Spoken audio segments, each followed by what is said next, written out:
Okay, so this is meant to be a showcase of the Shadowmancer build in the Necromancer class. I think the build is pretty strong, and I've had different variations of this same build using different setups of gear, mostly aligned to the same principles of how it's played, and I've been able to do much higher level content because of this build. I was able to solo the level 50 capstone as soon as I finished the campaign, and I was able to solo the level 70 capstone when this character was level 56 using this same type of build. I'm not going to be going into a deep dive into this specific setup of this version of the build. I might in the future, but this is more just talking overview of how to play it and showcasing some of it in action and what the endgame can look like with these skills. This is my favorite version of this build so far, but other versions of it using different sets of gear have also just been very strong, so I don't think the individual build matters.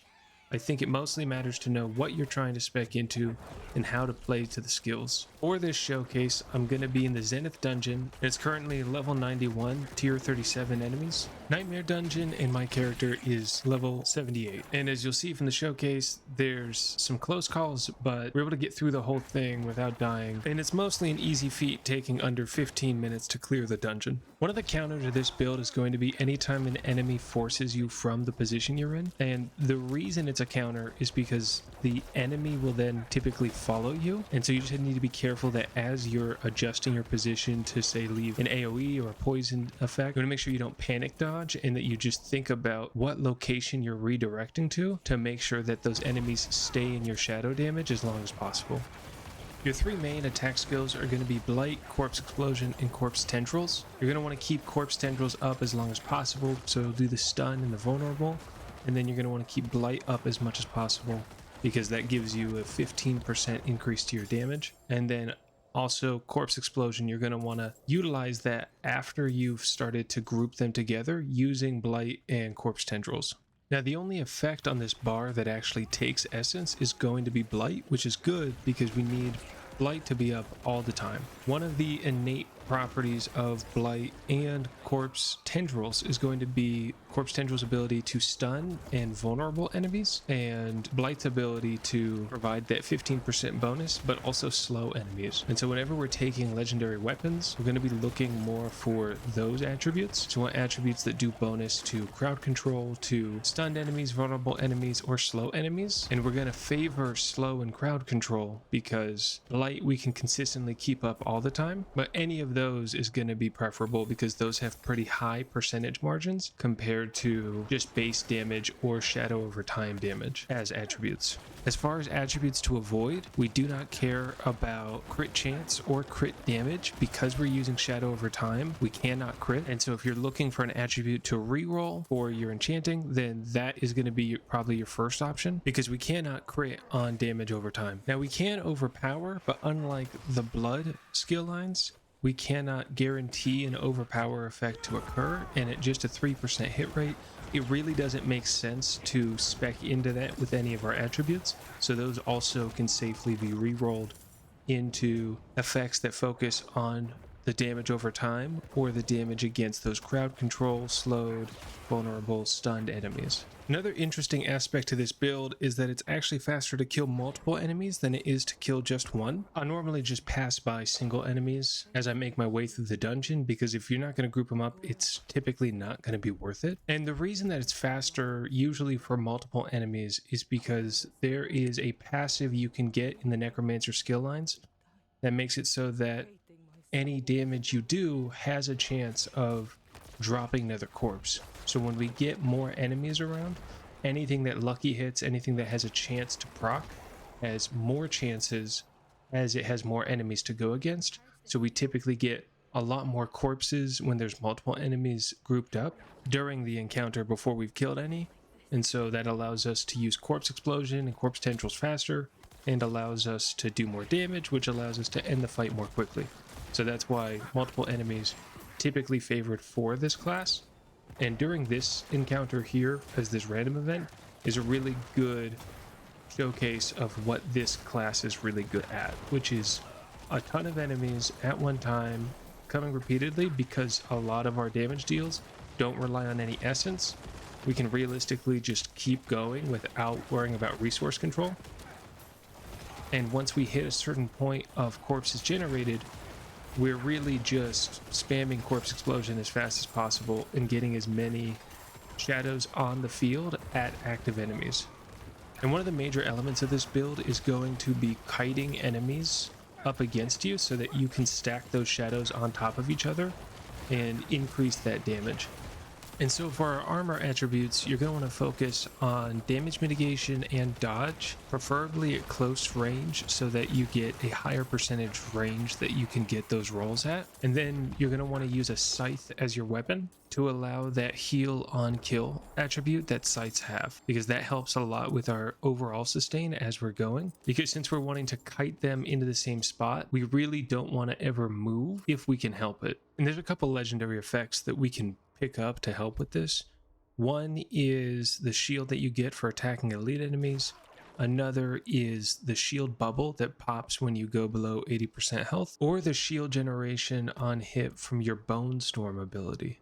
Any of these or all three of these are really good additions to your legendary effects because all of them really help you to not move from the position that you're at. And those effects have a really good synergy with the legendary that gives you up to a 30% damage increase for not moving from your current position.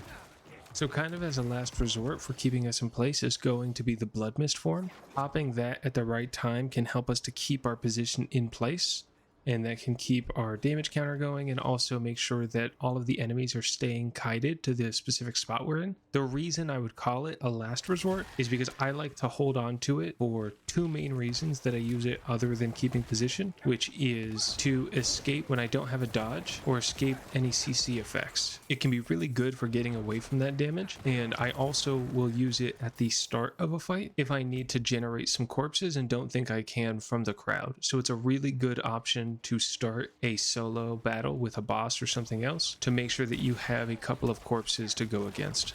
And so now's a good time to cover the last two skills on our skill bar.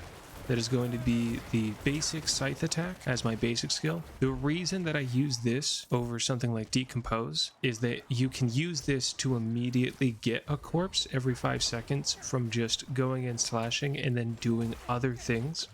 So I'll often start a fight by going up to the crowd, hitting this to get the first shot on, spawn a corpse, use corpse tendrils, use blight, and then hopefully start a chain there where something in there got a lucky hit to allow me to just continue hitting corpse explosion. If not, I'll continue to hit this basic to allow more corpses to drop. But usually if we have a big enough group, we can get something going off of just that first corpse that we spawn.